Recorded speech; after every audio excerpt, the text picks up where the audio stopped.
Okay, so here, copper sheets, I just buy, they're 6 by 6. And then what I do is I come into my shear, and I kind of have it marked. Of course, I can't show you because I've stabilized this.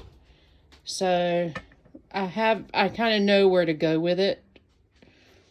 So I kind of line it up here to get the length I need. Yes, I can attach all this other stuff, but it seems when I do it this way, I have a straighter cut.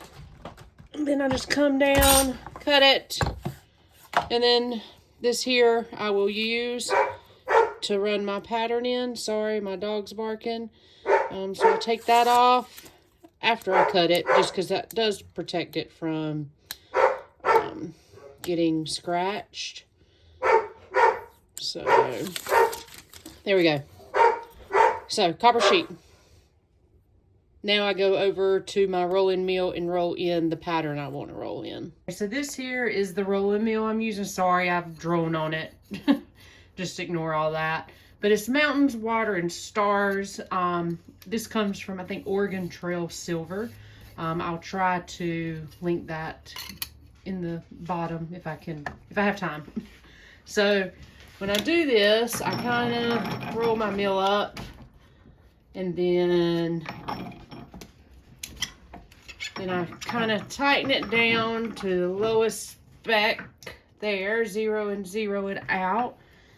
And then I loosen it up, and then I pull this out, and then I go back to 0, and then on this I pass it to about to where it says to the 1 is kind of where I see I get a good impression at. And then I'm just going to turn this on, and then yes, I took off a lot of stuff because I was having issues, and I've still not fixed it. But whenever you're using these, keep your fingers away from this, because this is electric, and if you get too close, it's not going to know it's got your fingers. It's going to keep going. So always be aware of that. So I'm going to turn it on, and then I'm tight, and then I'm just going to shoot it through, and then I'm keeping my fingers away, and then it has my pattern. Turn that off, rolled it into the copper sheet. Now this sheet is 18 gauge. So there's my pattern. Next. So now here's my pattern. Sorry about the mess I'm in the middle of making. But I go through and just kind of hammer this flat because it has that roll in it. And then after I roll it flat, sorry, too much going on. After I roll it flat, I put it in this Potter, it's Potter USA.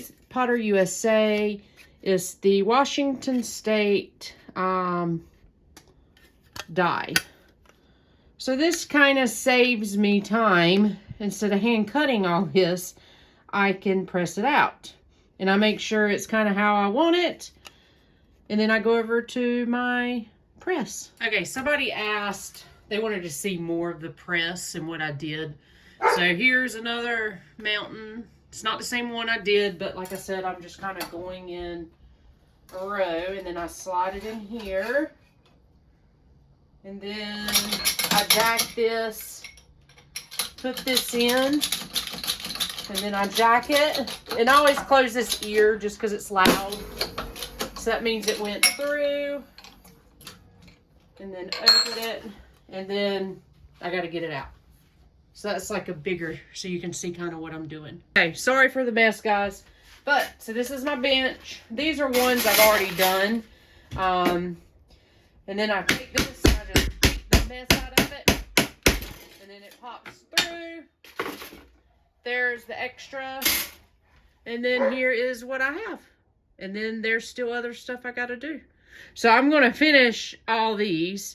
And then I'm going to come back and show you. I cut this off, and then I clean it up, and then I flame paint it. And then these are going to be on my website to sell before Christmas. However many I have is all I'm going to have left. I have one more holiday show, which is next weekend, the Bellingham Makers Market. It's at the train depot. So if they don't get sold out on my website, I'll have them there. Okay, so now I have my ornament, and then I take my trusty saw, and then I'm gonna lube it up. And then I'm gonna cut this little tab off.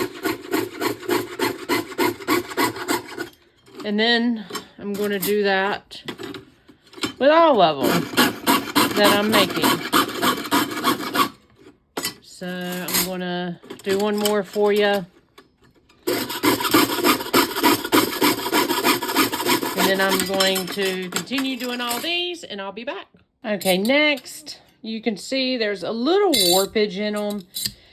You don't have to do this. I just like them flat because they're easier to sand the backs. So I kind of just come in here and just hammer all of them after I get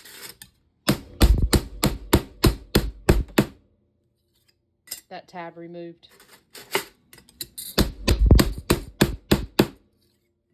Okay, so after I flattened them, there's sometimes you have some burrs like this where it doesn't cut all the way through. So now I'm going to have to go through all these and make sure I remove them. Sometimes you can just sand them off. This here, I don't know, I'm probably just going to use my jeweler saw and cut it off. I think it'd be quicker than wasting sanding blades to do that. Just make sure I can see what I'm doing. And there. And then I will sand it after this. That might can actually be better sanded. So I got the major part off, so I'll take my little, find the right angle here. My wrist hurts, so I can't turn my wrist like I normally would. And that's done. And then where I cut the tab off, I'll just make sure that's good. And then I check it all to make sure there's nothing tight. This one here, because it has a curve, I'm going to use my Fordham handpiece with a little sanding thing. I love these little sanding discs. These are Moore's sanding discs. I don't know, I buy these, don't really matter to me as long as it sands. But mainly I use Moore's. Just because that's what I know. And then I just go around and check everything just to make sure there's nothing that's going to cut somebody's fingers. Now that's clean. And then I also found this baby at Harbor Freight. It's like a sanding flat thing that you can go, and so it's hard to get it moving like this just because of it's flat and my hands are just worn out. But one thing I have tried is I just take some tape, do this, and then like scrunch it on there. So if you want them like nice and sanded on the back, this little thing is amazing. Like I said, Harbor Freight, I think it's like $10, the tool. It's a knife sharpener is what it is. So like right now it's on 200 grit. And you just kind of go over it, and it gets any of them high spots that I was talking about off. So that's another option. But on to do more. There we go. Okay, so next I'm going to use this little, it's like a hole punch starter. I don't know what they're really called. This is not my favorite one, and I cannot find my favorite one because my studio's a mess and I need to clean it. Oh my God, there it is. See, look, I look under something. So you can use this, but this is my favorite one. Because as it dulls, I just kind of keep sharpening it up. But to make these centered, what I do is I just kind of draw a shape around it on my block. So I know where to put it. Just kind of the top part. And don't laugh at my ruler. I don't know where my little metal ruler is. So end to end is 3 inches. So I'm going to mark right there is center. So now I just kind of line that up there. And then I'm going to take this and just put it right under that line and hit. And then I'm just going to take this, put it right under that line and hit. And then I'm just going to keep doing this until I get through all of them. Okay, so next I'm going to drill holes into each state, or into each Washington state piece. So I lubed it up. I come here, find my little hole, drill, and drill a hole, drill a hole, drill a hole, drill a hole, lube your blade, drill a hole. Okay, I'm going to quit showing y'all this after this one because this can be boring. And I'll be back. Okay, so next, after I drill these, they're a little rough. So I go and bring this. Then I just hit it really lightly. Just to knock any sharpness off. And then the fun part is coming. I mean, this is fun, but I really like flame painting the copper. That's so much fun to me. Okay, I did one video. That was like 8 minutes of me. Oh, that's too hot. So what I'm going to do is I do this for, I guess, probably 5 minutes. Probably 5 minutes, since the other video took 8 minutes. Just trying to heat up the piece. So I'm going to pause this, and when the color starts coming, I'll restart the video just so you don't have to wait. Okay, unpause. So now you can see the color kind of coming. And I'm going to move back to this one and just keep going until I get that kind of light yellow is what I'm looking for.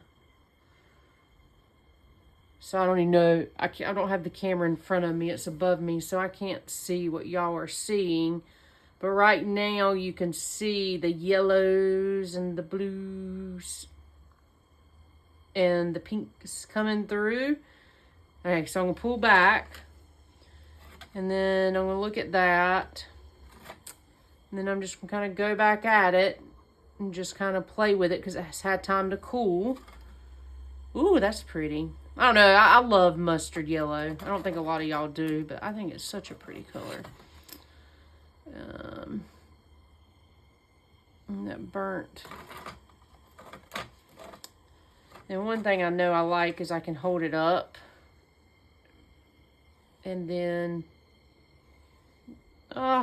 color. Look at the yellow that's up there. Oh, see, I think I like that one. I'm leaving it. I like it. And then kind of come back at this one. It kind of looks like there's a fog over the mountains. And then I'm going to hit it, make some little maybe random streaks in here. And then kind of hit this because I want my mountains. I don't want them like blue. I want them more the yellowy. I wonder if I can get them there. That little, oh yeah. And then we'll kind of pop a little more up here. Might let that one cool a little bit and keep playing with it. Okay, so the next thing I do is just put this clear semi-gloss and just kind of spray a light coating to kind of keep the color sealed.